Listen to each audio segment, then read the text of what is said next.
Assalamualaikum warahmatullahi wabarakatuh. Halo semuanya, saya Anissa Novita Fitri, mahasiswa Universitas Raden Intan Lampung. Di sini saya akan menjelaskan objek dan kegunaan filsafat hukum Islam.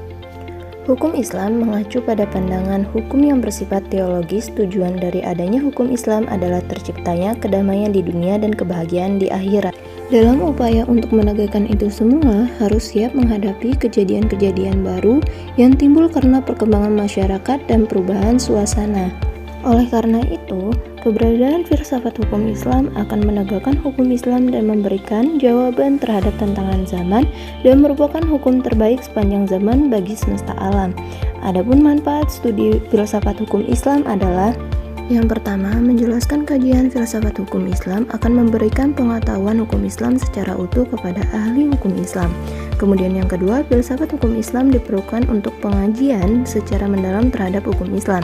Dan yang ketiga, untuk mewujudkan hukum Islam yang berkeadilan yang senantiasa sesuai dengan perkembangan zaman. Ahli filsafat hukum Islam membagi filsafat hukum Islam menjadi dua, yang pertama filsafat tasyri' dan yang kedua filsafat syariah. Yang pertama, filsafat tasyri', filsafat yang memancarkan ahli filsafat hukum Islam, menguatkan dan memeliharanya. Filsafat ini bertugas membicarakan hakikat dan tujuan penerapan hukum Islam.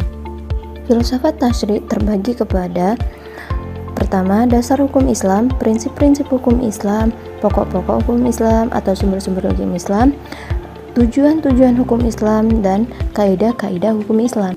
Dan yang kedua adalah filsafat syariah, filsafat yang diungkapkan dari materi hukum Islam seperti ibadah, muamalah, jinayah, hukubah, dan sebagainya. Filsafat ini bertugas membicarakan hakikat dan rahasia hukum Islam. Dan yang termasuk dalam pengembangan filsafat syariah adalah: yang pertama, rahasia-rahasia hukum Islam, ciri-ciri khas hukum Islam, ketiga, keutamaan-keutamaan hukum Islam, dan keempat, karakteristik hukum Islam.